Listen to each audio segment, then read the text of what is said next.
Hey y'all, welcome to the absolute last day of AP Calculus Notes. We're going to be finishing up our conversation about disk and washer method today by exploring the same concepts and formulas we did last class, but now our rotations are going to be off an axis. So last class, everything was at x equals 0 or y equals 0 for both disk and washer method.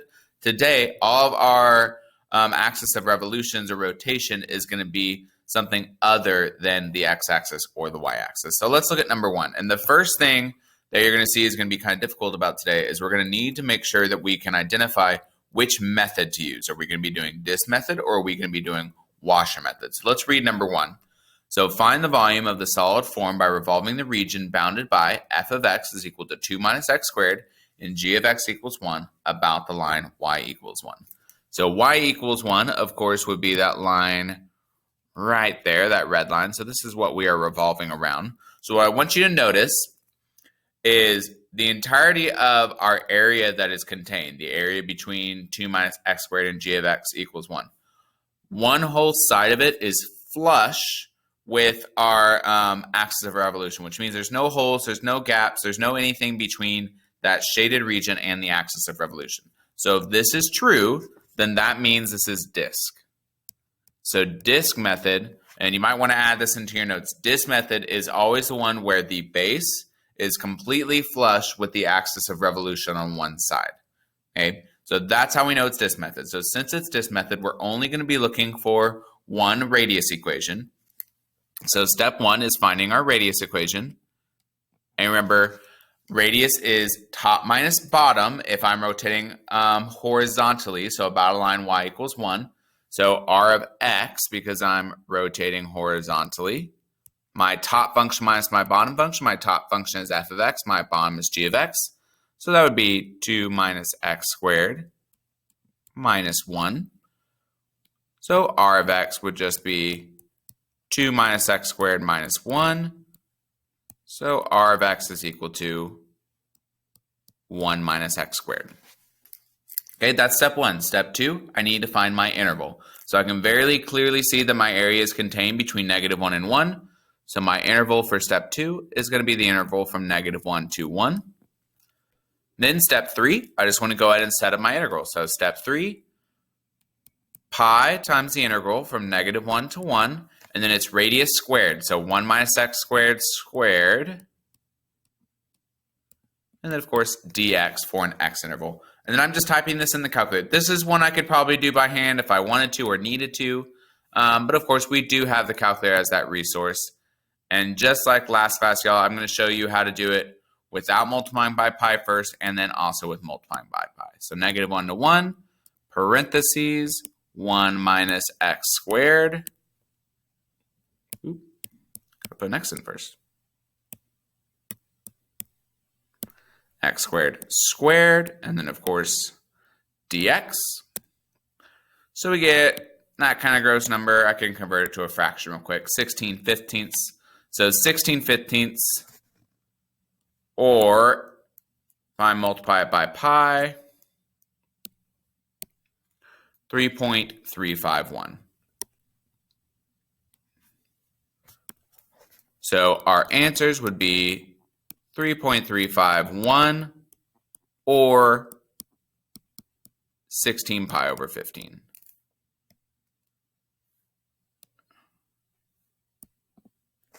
All right, y'all, and that's number one.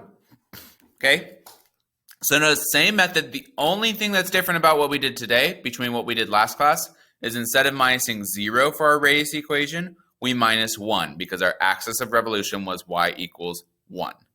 Okay.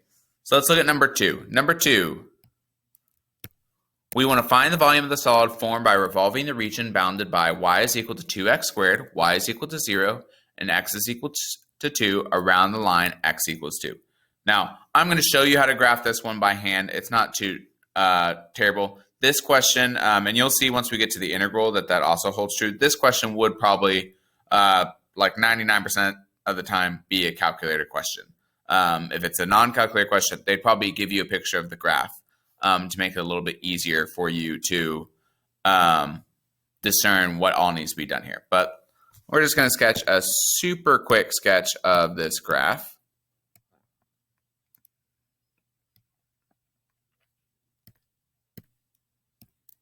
1,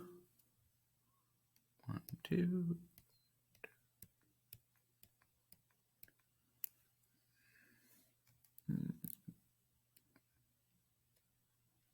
Oh, wait.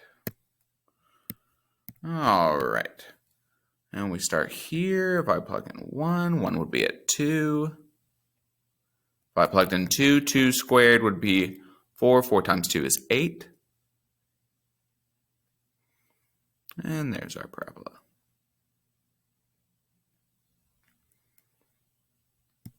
So there is our parabola, the 2x squared.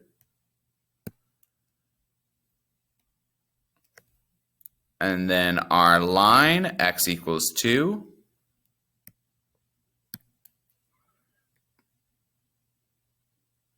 And it's going to be that line right there. And obviously my 2 is a little off, but that's okay.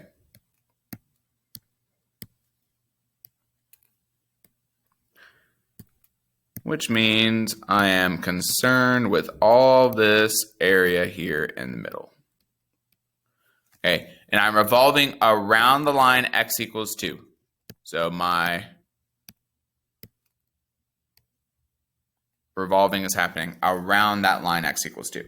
Okay, so just like on number 1, now that I can see my picture, okay, just like on number 1, my area that's being bounded, the entirety of one side of the area is flush to that axis of revolution x equals 2. So since the entirety of one side is flush, that means this is going to once again be disk method.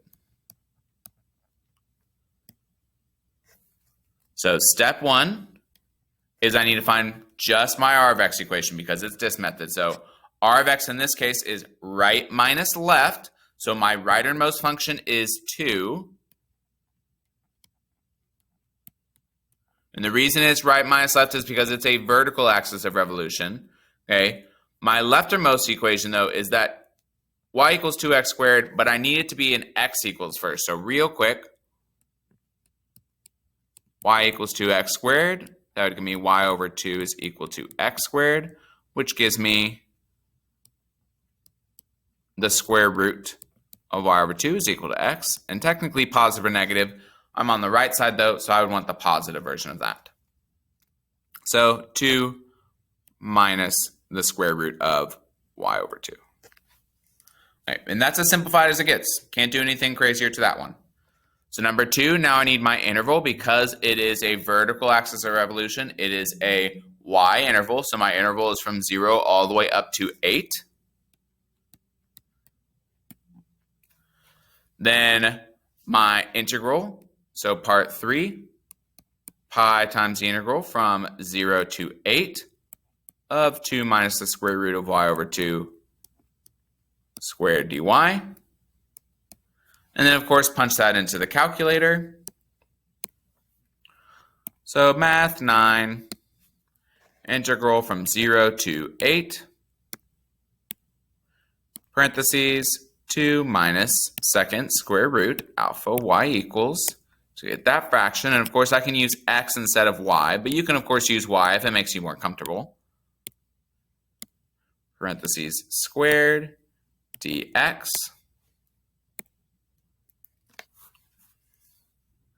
And we get that kind of gross number, which if we try to change it to a fraction, no, we can't change it. So 5.33 times second pi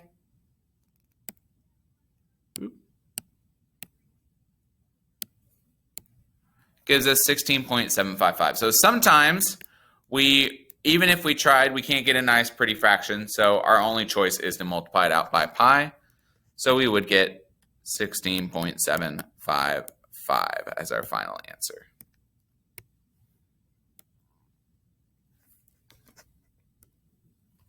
All right, so let's go ahead and move on to number 3. So we've seen 2 different disk methods, one with a horizontal axis of revolution and one with a vertical axis of revolution. Notice both of them, instead of 0 being the axis, we have an axis other than that, 1 in one case and 2 in another. So let's look at number 3.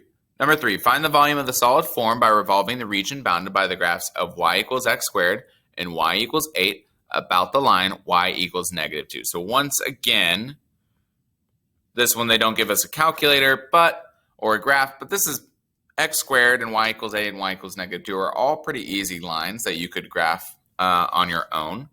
So I would not be surprised if this was a non-calculator question, just because they did give you pretty straightforward lines.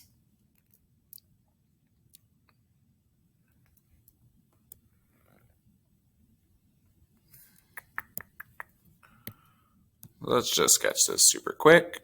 1, 2, 1, 2, 3, 4, 5, 6, 7, 9, 10, 1, 2, 5, 1, 2, 3, 4, 5. Ooh, last one came out a little gross.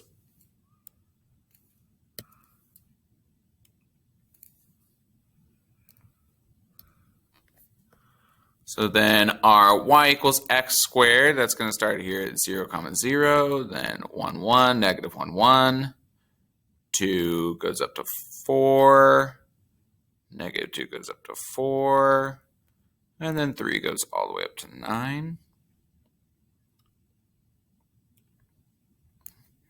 So we get our nice little parabola, not the greatest parabola in the world, but once again, drawing this on a laptop makes it a little more difficult. Okay. Then we have the line y equals 8, which is bounding the top of our curve. And then we have the line y equals -2, which is going to be the basis of our axis of revolution.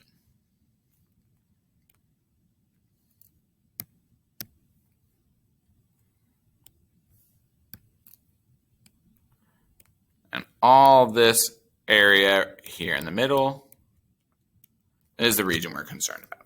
Okay, so now that we have a picture, okay, what I want you to notice is different between number 3 and 1 and 2. Our axis of revolution is all the way down here. It's y equals -2. But our region bounded is up here. It's the region in between y equals x squared and y equals 8. So not even a single piece of that region is touching our axis of revolution, which means this is 1000% washer method.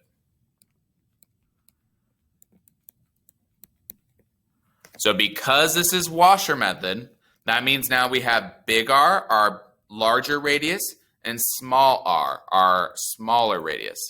So to help distinguish between the two, big R, remember, is still top minus bottom because it's a horizontal axis of revolution, but it's furthest on top minus bottom. Okay? So one of the things with washer method is that your axis of revolution gets repeated in both of the radius equations. So this is my big R, because my y equals 8 is all the way on top. It is higher up than y equals x squared. And then my little r is going to be that distance in between x squared and the axis of revolution. So notice how the axis of revolution is what's being repeated because I'm revolving both of the curves about the axis of revolution. So for step 1, I want to write that equation. So step 1, big R of x is equal to 8 minus -2, which is equal to 8 plus 2. So R of x is equal to 10. Then for little r of x, that's equal to x squared minus -2. So little r of x is equal to x squared plus 2. Okay, so I have my two R equations. Step 2, I need to find my interval. Now you might notice I don't have a pretty integral this time because x squared and 8 kind of cross at really gross spots. Okay, so I can just set those two functions equal to each other. Okay, because y equals x squared, y equals 8. So I can say x squared equals 8, which means x is equal to the positive and negative square root of 8, which you could separate into 2 square roots of 2, but you don't need to. You can leave it as the square root of 8. Okay, so for step 3, we write our integral. So pi times the integral from -√8 to √8 of big R squared minus little r squared. So 10 squared minus x squared plus 2 squared, and then of course dx. So now I'm just going to type this all into our calculator. So math 9, negative second square root of 8. And I am still going to leave pi out, y'all, but just from guessing and looking at this, we're probably not going to get a pretty answer, but you never know. And then 10, forgot my 1. 10 squared minus x squared plus 2 squared. Remember, with Washer method, we separately square each of them. So we get that big gross number, which, as I guess, isn't going to be any sort of nice fraction. And then times second pi, and we get 1289.028.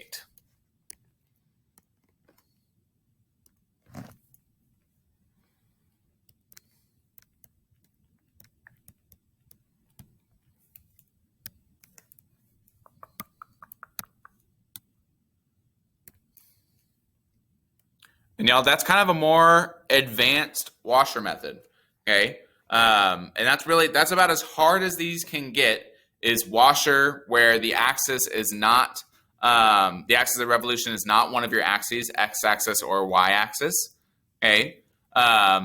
Where you have to solve for big R, you have to solve for small r. Both of them kind of become this function minus a function with the numbers. And then we had to solve for the interval instead of just having a nice pretty interval. So that's about as hard as it gets with number 3. Maybe about the only thing that might make this harder is if it was a vertical axis of revolution instead of a horizontal axis of revolution. Okay, but let's look at one more, number 4, and then I'm going to let y'all try 5 and 6 on your own. Oop, not that one. All right, y'all, let's look at number 4. So find the volume of the solid form by revolving the region bounded by the graphs of y equals x squared, y equals 4x minus x squared, about the line y is equal to 6. So y is equal to 6, the screen line up here at the top, that is definitely our axis of revolution, what we're going to be rotating around. Okay, that blue area there in the middle, that region, that is our area between the curves that we're going to be spinning around that axis of revolution. Looking at the two functions, y equals x squared, that's our positive parabola, so that should be our blue function here on the bottom. And y equals 4x minus x squared, that's going to be this red function, this one on top. Okay, so once again, I have space in between my region and my axis of revolution, so this is definitely going to be Washer method. So because there is space, like I said, that makes it Washer. Okay, so since it is Washer method, I'm looking for big R and little r. So big R, remember, is the larger distance between the axis of revolution and the area between the curves. So big R is going to go all the way to x squared, to my bottom function. And then little r is just going to go to 4x minus x squared, the red function that's on the inside. It's that negative parabola in there, which is a little weird to think about because in this case, instead of the axis being on the bottom, and so it's function minus axis, it's going to be axis minus function, axis minus function. So remember, the axis always repeats in both radius equations. That's something key to remember so that you don't mess it up. So step 1, we want to find big R and little r. So step 1, for big R of x, top function is 6. So 6 minus bottom function is x squared. So R of x is just equal to 6 minus x squared. Little r of x is equal, once again, to top function minus bottom, but bottom is the inside one, the one that's a little closer. So 6 once again, but minus 4x minus x squared. So R of x is equal to 6 minus 4x plus x squared. And I can just leave it just like that. Right, step 2, I want my interval. It is a horizontal axis of revolution, so that is a x interval, and it's a little bit easier this time, just 0 to 2. Step 3, I want to write my integral, so pi times the integral from 0 to 2. Big R squared minus little r squared. So 6 minus x squared squared minus 6 minus 4x plus x squared squared, and then of course dx. And so I'm just going to type all of that mess into the calculator. Y'all can probably start to see why these are so often calculator questions, because they can start to get a little messy. So the integral from 0 to 2 of 6 minus x squared squared minus 6 minus 4x plus x squared. I have trouble typing that x. Squared and then dx. So we do get that, and that's a pretty decent fraction. Yep, 64 thirds. And then if I multiplied it by second pi, we get 67.021. So 67.021, or 64, right? Yeah, 64 pi over 3.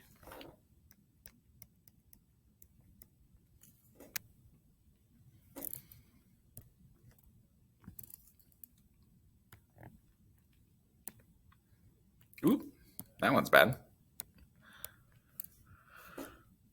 All right, y'all. I don't want to make these notes too long, and we should have some more time today to actually do these in class. So I'm going to do 5 and 6 in class with you. But for the most part, y'all, that is our second day of disk and washer method. So they can get just a little bit more complicated when your axis is not y equals 0 or x equals 0. But like I said, we'll finish 5 and 6 in class.